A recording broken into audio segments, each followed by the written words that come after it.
আজকে আমি কথা বলতে চলেছি 2026 সালের কলকাতার one of the biggest cinema, যেখানে মুখ্য চরিত্রে অভিনয় করেছেন জিদ্দা এবং লেখার দায়িত্বে ছিলেন কলকাতার অন্যতম বিগেস্ট ইউটিউবার অরিত্রদা। অরিত্রদা এবং জিদ্দার এই সিনেমাটির নাম হতে যাচ্ছে কেউ বলে বিপ্লবী, কেউ বলে ডাকাত। এই সিনেমার প্রথম টিজারটি কেমন লাগলো আমার, আসুন জানা যাক আমাদের এই ভিডিওতে।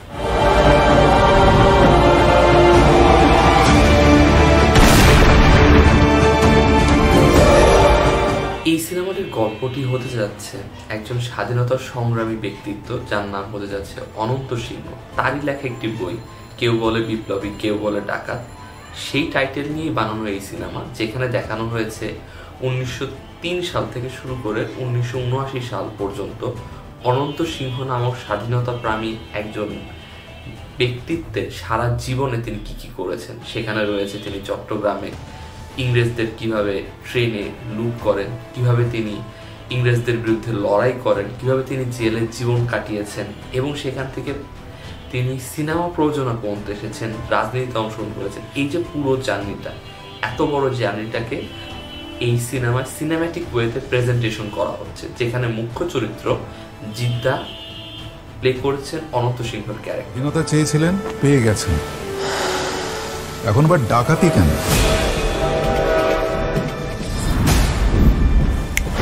চোর ডাকাতের করিছে বিচার,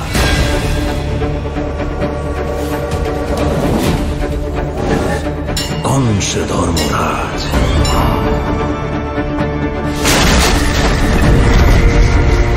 জিজ্ঞাসা কর বিশ্বচুরিয়া,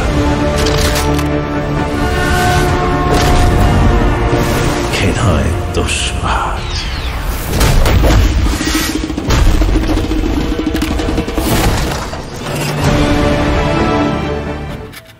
এই ফার্স্ট লুকের যদি আমরা পজিটিভ এবং নেগেটিভ দিক নিয়ে কথা বলি, এই সিনেমাটির জন্য আমার অনেকগুলো পজিটিভ দিক আছে, যার মধ্যে প্রথম দিকটাই শুরু হচ্ছে বাংলা সিনেমায় লংগেস্ট টাইম যাবৎ কোনো বায়োগ্রাফিকে পিক করা হয় না।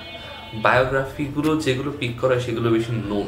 এখানে যে বায়োগ্রাফি বা যে ব্যক্তিত্বকে পিক করা হয়েছে এটা খুব বেশি নোন পাবলিক রেঞ্জে না, খুব বেশি নোন না, যার কারণে এই গল্পটি যখন প্রেজেন্ট করা হবে অনেকজন মানুষের কাছে একটা স্বাধীনতা ব্যক্তিত্বের লাইফকে খুব সুন্দরভাবে পোর্ট্রে করা হবে। এই ধরনের গল্প যে পোর্ট্রে করতে যাচ্ছেন জিদ্দা, সেটাই একটা বড় জিনিস, একটা বড় প্লাস পয়েন্ট আমার মতে। তারপরে তার যে হাস্কি ভয়েস, তিনি একটা গল্পের মানে যখন থেকে শুরু হয় টিজারটি, তখন থেকে দেখবেন একটি ভয়েস ওভারে শুরু হয়, সেই ভয়েস ওভারটা পরিপূর্ণ জিদ্দা এবং তিনি ভয়েস মডুলেশনের মাধ্যমে এত সুন্দর করে এটাকে প্রেজেন্ট করেছেন যে আপনার অনেকটা সময় লেগে যাবে ধরতে, যেটা জিদ্দার ভয়েস। তার উপরে তার যেরকম অ্যাটিটিউড, স্টাইল, পার্সোনা রয়েছে, যেভাবে তাকে প্রেজেন্ট করা হচ্ছে, প্লাস তার অ্যাক্টিং, দুটাকে খুব দুর্ধর্ষ মাত্রায় দেখানো হচ্ছে।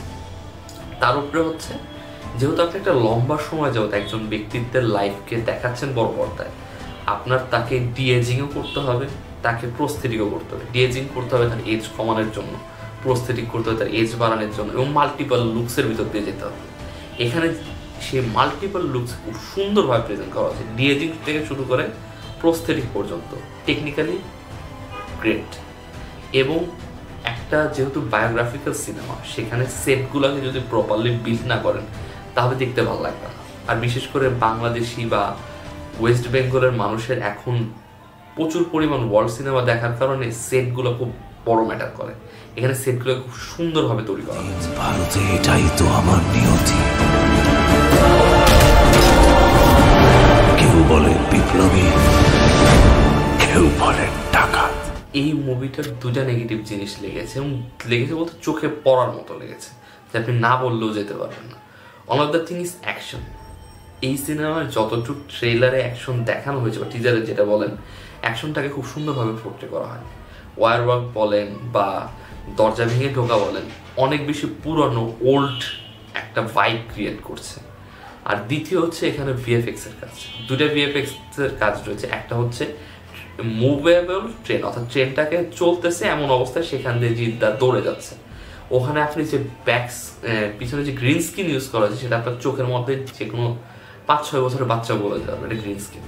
আর দ্বিতীয় হচ্ছে একটা বৃষ্টির সিন আছে, যেখানে অ্যাকশন সিন পারফর্ম করবে জিদ্দা, একটা এজেড অ্যাকশন সিন। সেটাতে প্রতিটা বৃষ্টির ফোঁটা দেখে বলা হচ্ছে যে এটা ভিএফএক্স সিন মারাত্মক খারাপ। দেখুন, আমি জানি না ওয়েস্ট বেঙ্গলের কী সমস্যা, তারা যখনই অ্যাকশন অ্যাটেম্প করে, ভিএফএক্স অ্যাটেম্প করে, তারা কোনো না কোনোবার ডুবাবি। বলা হয় যে বাংলাদেশের action scene not up to the mark, কাওয়া বিরিয়ানির টেস্ট। কিন্তু আপনি যদি সেম অ্যাকশন সিনগুলো বাংলাদেশের দেখেন, অনেক অনেক গুণ পিছিয়ে রয়েছে ওয়েস্ট বেঙ্গলের সিনেমা। এখনও সিনেমা রিলিজের অনেক সময় আছে, 2026-এ রিলিজ পাবে। আমি আশা করি যে ভিএফএক্স ঠিক হবে, আর অ্যাকশন সিন যে অন্যগুলো আছে যেটা দেখানো হয়নি সেটাকে ডেভেলপ করা হবে। কিন্তু যেটা এই টিজারে বা ট্রেলারে দেখানো হয়েছে, অ্যাকশন সিন এবং ভিএফএক্স জঘন্য।